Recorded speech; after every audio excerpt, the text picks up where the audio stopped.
Evening, everyone. I know the last session is always a very difficult session. Also, I have heard many times there are two people who can put the audience to sleep. One is your mother when she, does the lorry for you, and the other is the speaker. I guess that's the reason why people ran away. But hopefully, the last session we will discuss, we'll reflect on what BFSI industry is all about. I think as we wrap up the conference today, I'm sure all of you have discussed technology, innovation, regulation, and growth. But it is important that I leave you with a thought when you opened your first bank account, or bought your first insurance policy, or applied for your first loan. What really mattered?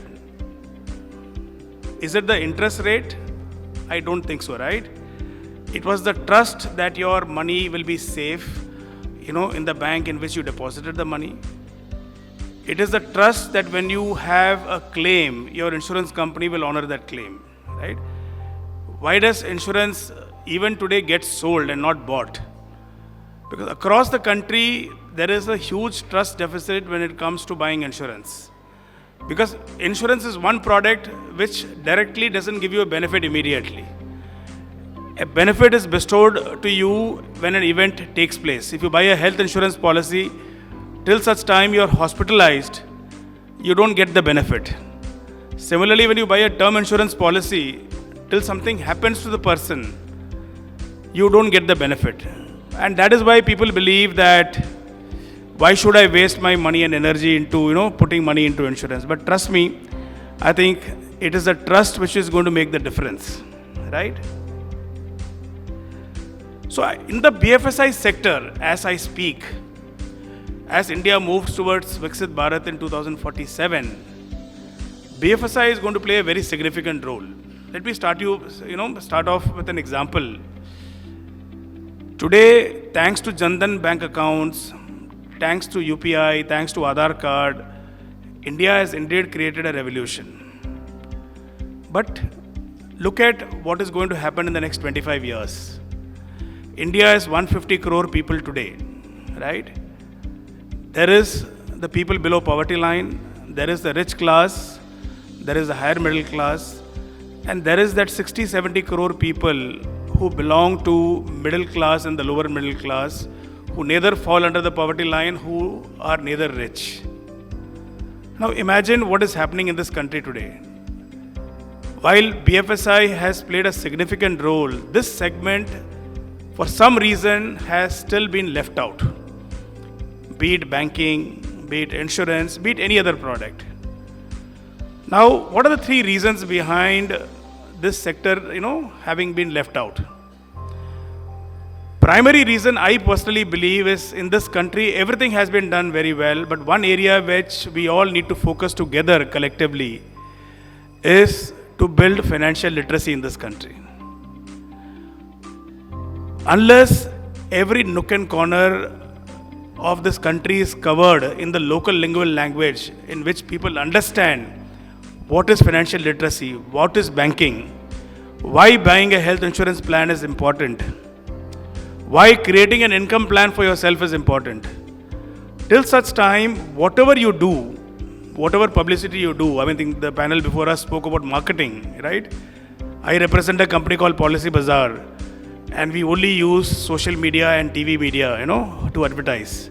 And we spend 400 crores every year only on TV ads.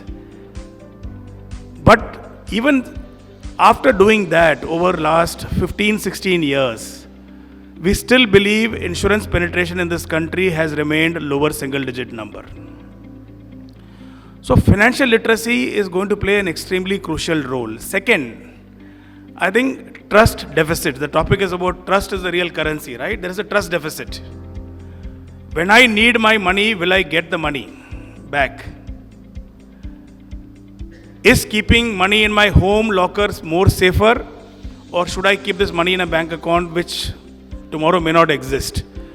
Which is why when you go to deeper pockets of this country, people still believe SBI is the only place to keep money, right?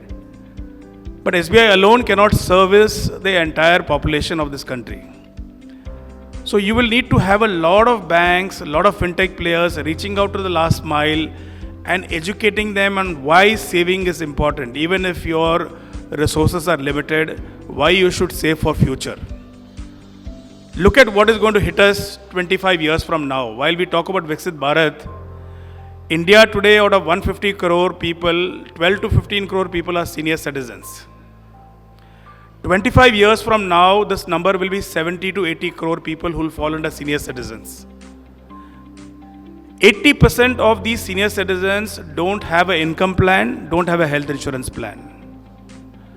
Imagine if today's 40-year-olds who are going to be tomorrow's senior citizens are not educated, particularly in the pockets which I spoke about in the beginning, the social impact this will create on the country. It is important we win their trust to build an income plan, particularly in a country where the social security scheme is limited to people below poverty line, right? Joint family system is eroding. If at 60 you don't have an income plan, if there is a medical emergency in your family, all your savings will go into a toss and you go back to poverty line. And look at the social impact this is going to create on our country, right? So while we talk about Viksit Bharat, on one side, let's not forget what role banking and financial services will have to play in building the trust, and winning confidence about people so that there is more and more participation as far as banking is concerned. Just opening a Jan Dhan bank account is not enough, because that bank account remains dormant for years till such time there is a direct benefit transfer, right? We need to have more action, and I think that is why in all our representations with the government, in all our discussions and roundtables with the government, we keep speaking about these two factors very, very in a big way. The third aspect, the government itself has taken a lot of action by removing GST and making it nil for purchase of insurance products, which is a welcome move by sending a positive message to the entire ecosystem, right? That's also winning trust at the end of the day by conveying that not zero, by conveying that it is nil GST, there is a positive message which has gone into the ecosystem. Not that tomorrow onwards the sales will double, but this is one key factor for people to know that this is not a luxury, this is a necessity, and every human being should have this. So before we move to the presentation, I thought it's important that you spend some time in understanding the background. And my topic, obviously, trust is the real currency, which I believe it's very true, right? When we nurture that trust, finance becomes more than transactions, it becomes a way to build a nation. So while we are a hardcore tech company, we've built Policy Bazaar, we've built Paisa Bazaar, but we believe it took us a lot of time and effort to make people believe that buying online is as good as buying offline, particularly in a market like India. When we started off, I remember in 2008, we were only generating leads. And then we came to a situation where companies asked us to distribute their products. And out of 100 people who connected with us, maybe 1 or 2 people bought a policy, and 98 would just understand and go back because they didn't trust us, right? That scenario has changed, and now we are at a higher double-digit number when it comes to conversion, which is a big thing to achieve, right? What started off as a 1 crore premium way back in 2008, last year we ended with 25,000 crores of premium. Now that has only happened not because we have improved technology, we use AI, we use all technologies. Certainly that has helped. But I think over a period of time, our commitment towards honoring claims, our commitment towards service has helped us to build the trust and confidence which is required for people to believe that buying online is as good. So trust plays a very critical role, friends.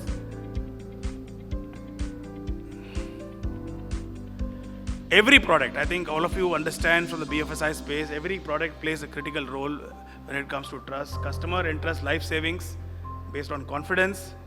Farmers and entrepreneurs depend on faith in institutions, right? When you lend to farmers, there are times when monsoons are bad and farmers are badly affected. If you go after them and don't give them the time and the support when they most require, then they'll never trust to borrow again. And that is why you hear about suicides, that is why you hear about farmers. I think this country requires, empathy. This country requires support. Not that you should give the money free of cost, but situations will have to be handled carefully and very sensitively.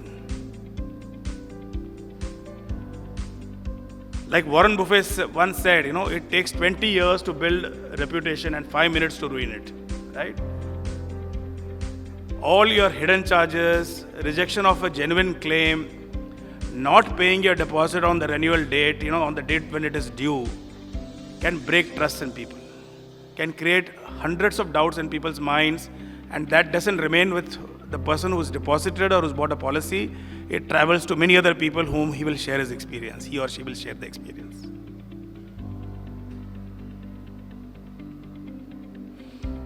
And we have noticed, right? You've heard about large NBFCs, large banks, who have survived merely not because they look at the balance sheet and they look at your income statements before lending. It is the relationship they build with the lenders, small loan takers, and the trust they build in terms of supporting those people when they really wanted the most. And these people show the lowest NPS in the industry. I've been a banker, in my first half of my career before I moved into insurance. When I was 20, I used to go and recover money, and I remember what the situation was then in 1990 on how we used to go to people's houses to recover money, to repossess assets. But I guess that was the model then. But people slowly realized that it is not only the capacity to pay, it is also the intent to pay, right? And the intent and capacity both can be won if you build the right trust amongst people. Insurance companies who are trusted will always get renewal premium, because you push sales when it comes to insurance, right? Insurance is sold. Agents come and sell you a product, banks will come and sell you a product. But whether you will get your renewal or not is the true reflection on whether the consumers trust you or whether they see that the decision they took at the time was right or wrong.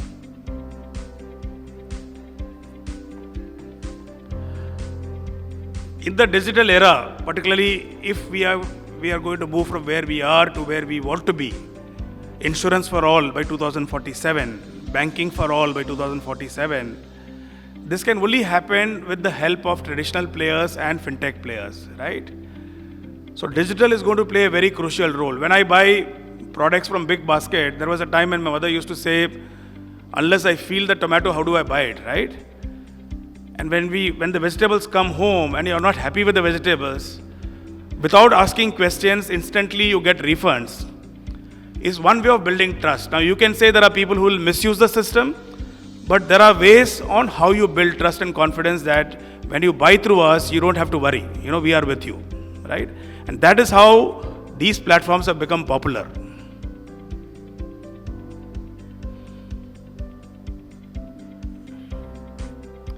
It is not how many products we sell, right? It is how much trust did we earn during our journey, which will matter how big you're going to become. When we started in 2008, we never imagined that we'll be a unicorn one day, right? Today, it's a 1 lakh crore market cap company. Shares keep moving here and there. It could be 80,000, it could be 90,000. But it is a trust which has helped Policybazaar to be where it has to be. And I'm sure large brands present here or not present here have built their reputation over years. You hear about Tata's, you see trust. I'm just taking a few names. There are many multiple companies which have done through hard work and build this trust which is required in this country. So what role will, finance play? What role will BFSI play when it comes to nation building? I think clearly, we are going to encourage people to save money for future. We are going to ensure that people borrow. For example, MSMEs in this country need money, right? They don't get the money when they require. We are all saying that Viksit Bharat will only happen if MSMEs in this country are going to become big. On one side, the Commerce Minister, with the help of DP World, is setting up India Mart in Dubai. The objective for which is clearly to help MSMEs across the country, SMEs and MSMEs across the country, to export their products to the entire world. For them to make products, they need money, right? And the world need products which are manufactured by the country. So if, we can help people borrow when they need it for business purpose, we help people borrow when they need it the most, I think that is also very important, right? So true inclusion is all about meaningful usage of financial services. Financial services, unlike the telecom revolution, which has created UPI revolution, where you find people across villages use UPI to pay 10 rupees, or everybody, in the country today, most of them have a mobile phone or two phones. Banking and financial services, unfortunately, has not reached that level in spite of so many years of existence, right? So true inclusion is going to come from BFSI, where we believe that in this country, if BFSI is focused very well, with the support of the government, with the support of all of us present here, I think this will make a huge difference for India to move towards the number 2 or the number 1 economy in many years to come from now. We'll be probably number 3 in 3 or 4 years from now. But the next 2 slots are very, very difficult to achieve till such time we focus on areas which needs to be focused.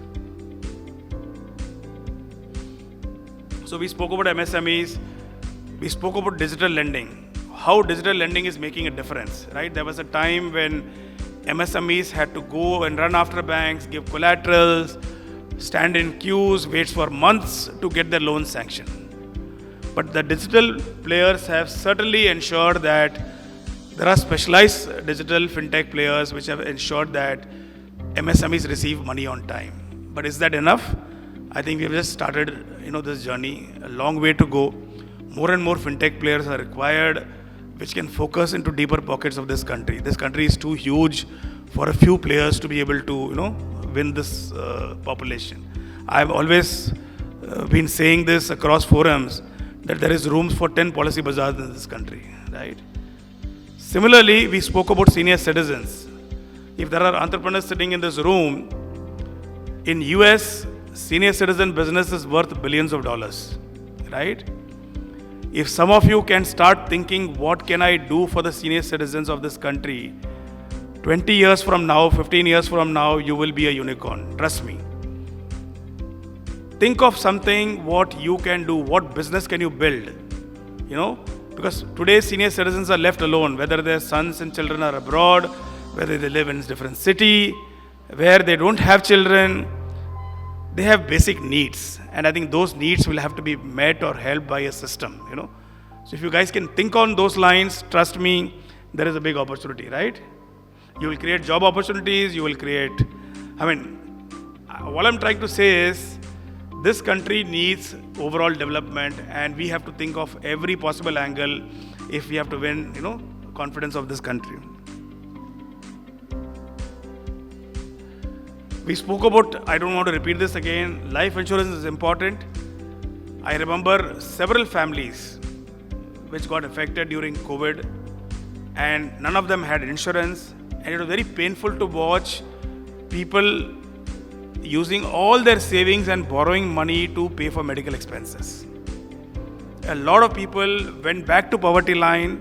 Even middle class and senior middle class people had a lot of wealth to lose. And it is important that we create the dignity for ourselves. We ensure that we are always prepared for any medical emergency. I was chatting with a few people here. They said, my company covers me. But the company covers you till such time you're there in the company, right? And is that amount enough? That's the question you should ask yourself, And if I'm willing to insure my car, or if I'm willing to insure my two-wheeler, when it comes to insuring myself, I always ask a question. Why do I need insurance? Very strange, but that's the fact of life, that people don't realize why, buying insurance or health insurance is equally important. We spoke about income plan. Pensions are dying down in this country, right? If you cannot sustain yourself when you are 60 plus, when you don't have a job, whom are you going to go to? Children may or may not support you, right? So you guys are young today. You know that next 20 years I need to plan. For today's senior citizens, scenario is very different. For tomorrow's senior citizens, the situation will be very different. So everything is crucial, and this can only happen if people are knowledgeable, if people are educated, right? And that can only happen if we all put that effort. I keep saying that a medical shop in a village should also play videos in the local language on why buying health insurance is important, right? I think such videos should be played as many outlets as possible.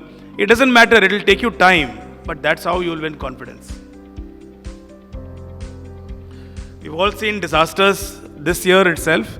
We've started seeing disasters many years ago. I think clearly climate change and financial risk and opportunity is going to be big in this country. I think it will take us many years, a lot of effort to stabilize, the weather conditions. I don't know when it will happen. Across the world, everybody has their own goals, every country has their own focus. But this is the way it is going today, and if this is going to continue, then you can see disaster, right? I have seen comments from people that dunya khatam ho rahi hai. I mean, for an aam admi, when you go to Uttarakhand and see the roads are filled with water, or if you go and see in another state, in one day Calcutta can get ruined. But that is what is going to happen, right? Because climate is not predictable anymore. People are saying we're going to have extreme winters this year. So it's important that we start investing in ESG. When I say ESG, while we all invest in E and G, when it comes to S, I think very few of us put that effort. S is the social factor, right? What role do we play, So climate insurance, ESG will all ensure that our future is secure and safe. We want to ensure that the generations after us feel as safe as you feel today, right? And not feel threatened.